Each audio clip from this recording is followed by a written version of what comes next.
Hello সবাই, কেমন আছো? আমি শুভর ছাদ বাগান থেকে সবাইকে নমস্কার। আজকে চলে এসেছি তোমাদের জন্য নতুন একটি ভিডিও নিয়ে। তো আজকের ভিডিওতে আমি তোমাদের সাথে আলোচনা করব ট্রপিক্যাল জবা নিয়ে। এই যে এখানে তোমরা যে ট্রপিক্যাল জবা গাছটি দেখতে পাচ্ছ, কত সুন্দর একটা হেলদি গাছ। গাছের পাতা দেখেই বোঝা যাচ্ছে গাছটি কত সুন্দর হেলদি, এবং এর তিনটি যে ডাল রয়েছে, তিনটি ডালে কিন্তু ফুল ফুটে রয়েছে। তোমরা যদি তোমাদের ট্রপিক্যাল জবা গাছে প্রত্যেক ডালের মাথায় মাথায় যদি এমন ফুল পেতে চাও, তাহলে সেক্ষেত্রে বেসিক কিছু রুটিন মাফিক খাবার দিতে লাগবে, যেগুলো বাজারে খুব কম দামে পাওয়া যায়। আমি আমার ট্রপিক্যাল জবার ক্ষেত্রে এই বেসিক খাবারগুলো কি কি এবং কিভাবে দেই, সেটাই আজকে তোমাদের সাথে আলোচনা করব। আর ট্রপিক্যাল জবা এমন একটি ভ্যারাইটি, এমন একটি জবা, এই গাছে কিন্তু বেশি পরিচর্যার প্রয়োজন হয় না। তুমি যদি একে বেশি পরিচর্যা, বেশি কেমিক্যাল ফার্টিলাইজার দাও, তাহলে কিন্তু এই গাছ মৃত্যু মুখে পর্যন্ত যেতে পারে। আর জলের ব্যাপারেও আমি বলবো কিভাবে জলটা দেবো। এই জলের ব্যাপারে ট্রপিক্যাল জবার ক্ষেত্রে অনেকেই ভুলটা করে থাকে, এই ভুলটা কখনোই করা যাবে না। তো চলো এবার চলে যাই, আমি এই গাছে এত সুন্দর ফুল পেতে আমি কিভাবে কি কি খাবার দিয়ে থাকি। প্রথমত হচ্ছে ট্রপিক্যাল জবাতে আমি সপ্তাহে নিয়ম করে একবার খোল পচা জল দিই। খোল পচা জল যখন দিই, খোলটা যখন আমি পচাতে দিই, তার সাথে আমি বাজার থেকে একটু নরম টাইপের পাকা কলা একটা বা দুটো কিনে এনে চটকে দিয়ে একবারে সেই খোলটাকে আমি পচাই। সেই খোল পচানো জলটা কি, কলা সহকারে খোল পচানো জলটা আমি সপ্তাহে একবার দিই। আর সিউইড এক্সট্রাক্ট, সিউইড যে লিকুইডটা পাওয়া যায় বাজারে কিনতে, ঠিক আছে, বায়োভিটা বা অন্যান্য নামেও পাওয়া যায়, সেটা করে কি 3 থেকে 4 ml 1 লিটার জলের মধ্যে গুলে আমি পুরো গাছে স্প্রে করে দিই। তার সাথে এই টবের যে মিডিয়া রয়েছে, সেই টবের মিডিয়ার মধ্যে আমি দিই। এ বাদে কিন্তু আমি আমার ট্রপিক্যাল জবাতে কোনো কেমিক্যাল ফার্টিলাইজার দিই না, এবং পেস্টিসাইড হিসাবে আমি যেটা ইউজ করে থাকি আমার ট্রপিক্যাল জবার ক্ষেত্রে, সেটি হলো আতা। সেটা 1 লিটার জলে 1.25 ml থেকে 1.5 ml পর্যন্ত তুমি ইউজ করতে পারো। জবা গাছের পরিচর্যা নিয়ে আমার প্রোফাইলে আগেও ভিডিও পোস্ট করা রয়েছে, সেখানে আতঙ্কের ডিটেল ইউজ সম্পর্কে বলা আছে, কেউ চাইলে সেখান থেকে ভিডিওটা দেখে নিতে পারো। ঠিক এই কটা জিনিস তুমি যদি মেনটেন করতে পারো, তোমার ট্রপিক্যাল জবাতে কিন্তু প্রচুর পরিমাণে ফুল হবে। আবার আসি জলের ব্যাপারে।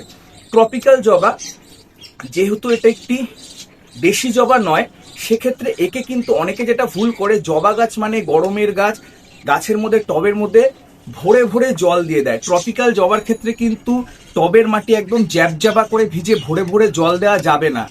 এই যে এখানটাতে যে তোমরা টবটা দেখতে পাচ্ছ, এটি একটি 8 ইঞ্চির টব আছে। এই 8 ইঞ্চির টবে আমি হিসেব করে খুব হলে 100 থেকে 150 ml জল দেই প্রয়োজন অনুযায়ী, ঠিক আছে। যদি দেখি যে ওয়েদার খুব একটা ভালো নয়, বা মেঘলা মেঘলা রয়েছে, বা টেম্পারেচার কম রয়েছে, টবের মাটিতে এখনো ময়েশ্চার ভাব রয়েছে, সেক্ষেত্রে কিন্তু আমি আরো একটা দিন স্কিপ করে এই টবের মাটিতে জল দিই। এই জিনিসগুলো ট্রপিক্যাল জবার ক্ষেত্রে খেয়াল রাখতে হবে। আর ড্রেনেজ সিস্টেম, ট্রপিক্যাল জবা বলে নয়, যে কোনো গাছের ক্ষেত্রে ড্রেনেজ সিস্টেমটা গুরুত্বপূর্ণ। আর এই গাছে তুমি যদি জল বেশি পরিমাণে দিয়ে দাও, দেখবে তোমার পাতাগুলো হলুদ হয়ে নিচ থেকে পড়ে যাচ্ছে। আমার গাছে কিন্তু একটাও কিন্তু পাতা হলুদ নেই, ঠিক আছে। প্রত্যেকটা পাতা খুব হেলদি রয়েছে। আর আরেকটা কথা বলবো, সেটা হলো ট্রপিক্যাল জবা অনেকে যেটা ভুল করো, কিছুদিন আগে আমাকে একজন ফোন করেছিল, ভুল করেছিল। ট্রপিক্যাল জবার কিন্তু প্রুনিং সিজন সেপ্টেম্বর মাস, ঠিক আছে। অনেকেই জবা গাছ যেহেতু এইভাবে কিন্তু এই ফেব্রুয়ারি মাস, মার্চ মাসে কিন্তু অনেকেই কিন্তু ট্রপিক্যাল জবার প্রুনিং করে ফেলে। তা আমি তাদেরকে বলবো যে ট্রপিক্যাল জবা কিন্তু ফেব্রুয়ারি মার্চ মাসে প্রুনিং করার টাইম নয়, ঠিক আছে। ট্রপিক্যাল জবার রিপোর্টিং এবং প্রুনিং করার টাইম হচ্ছে সেপ্টেম্বর মাস, বা তুমি অক্টোবর মাসে করতে পারো। যেহেতু এটা শীতকালীন জবা, শীতকালীন জবা মোটামুটি এপ্রিল মাস পর্যন্ত ফুল দেয়। গরমের সময় এই গাছটিকে ধরতে পারো তুমি, প্রায় ডরমেন্সি পিরিয়ডে থাকে।